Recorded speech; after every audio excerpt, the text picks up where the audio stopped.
ನಮಸ್ಕಾರ, ಅಭಿ ಕುಕಿಂಗ್ ಚಾನಲ್ಗೆ ಸ್ವಾಗತ.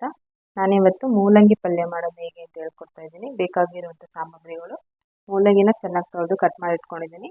ಹಾಗೆ 3 ರಿಂದ 4 ಸ್ಪೂನ್ ತೆಂಗಿನಕಾಯಿ, ಕರಿಬೇವಿನ ಸೊಪ್ಪು, 2 ಮೆಣಸಿನ್ಕಾಯಿ, 1 ಈರುಳ್ಳಿ, ಪೆಪ್ಪರ್ ಪೌಡರು, ಮತ್ತು ಕಡಲೆಬೇಳೆ, ಉದ್ದಿನಬೇಳೆ 1 ಸ್ಪೂನು, ಮತ್ತು ಜೀರಿಗೆ ಮತ್ತು ಸಾಸಿವೆ. 2 ಸ್ಪೂನ್ ಎಣ್ಣೆ ಹಾಕಿದ್ದೀನಿ. ಎಣ್ಣೆ ಕಾದ ನಂತರ ಸಾಸಿವೆ ಮತ್ತು ಜೀರಿಗೆ ಹಾಕ್ತಾಯಿದ್ದೀನಿ. ಕಡಲೆಬೇಳೆ ಮತ್ತು ಉದ್ದಿನಬೇಳೆನ ಫ್ರೈ ಮಾಡ್ಕೊಳ್ಳೋಣ. ಓಕೆ, ಕಡಲೆಬೇಳೆ ಮತ್ತು ಉದ್ದಿನಬೇಳೆ ಫ್ರೈ ಆಗಿದೆ. ಕರಿಬೇವಿನ ಸೊಪ್ಪು ಮತ್ತು ಮೆಣಸಿನ್ಕಾಯಿ ಹಾಕ್ತಾಯಿದ್ದೀನಿ. ಹಾಗೆ ಈರುಳ್ಳಿ,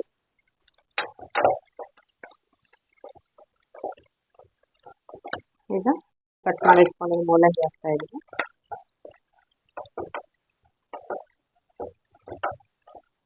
ಸ್ವಲ್ಪ ಉಪ್ಪನ್ನು ಆ್ಯಡ್ ಮಾಡ್ತಾಯಿದ್ದೀನಿ.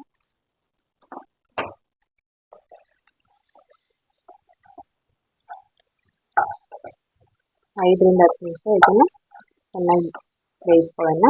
ಏನಾದರೂ ಓಕೆ ಫ್ರೆಂಡ್ಸ್, ಈಗ ಲಾಸ್ಟಲ್ಲಿ ಪೆಪ್ಪರ್ 1 ಸ್ಪೂನ್ ಹಾಕ್ತಾಯಿದ್ದೀನಿ. ಜೊತೆಗೆ 4 ರಿಂದ 5 ಸ್ಪೂನ್ ತೆಂಗಿನಕಾಯಿ ತುರಿದಿಟ್ಕೊಂಡಿರೋದು ಹಾಕ್ತಾಯಿದ್ದೀನಿ.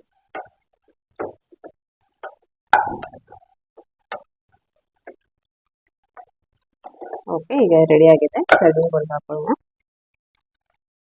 ನೀವು ಮನೆಯಲ್ಲಿ ಟ್ರೈ ಮಾಡಿ ಹೇಗಿದೆ ಅಂತ ಕಮೆಂಟ್ ಮಾಡಿ. ಹಾಗೆ ಶೇರ್ ಮಾಡಿ, ಲೈಕ್ ಮಾಡಿ, ನಮ್ಮ ಚಾನಲ್ನ ಸಬ್ಸ್ಕ್ರೈಬ್ ಮಾಡಿ.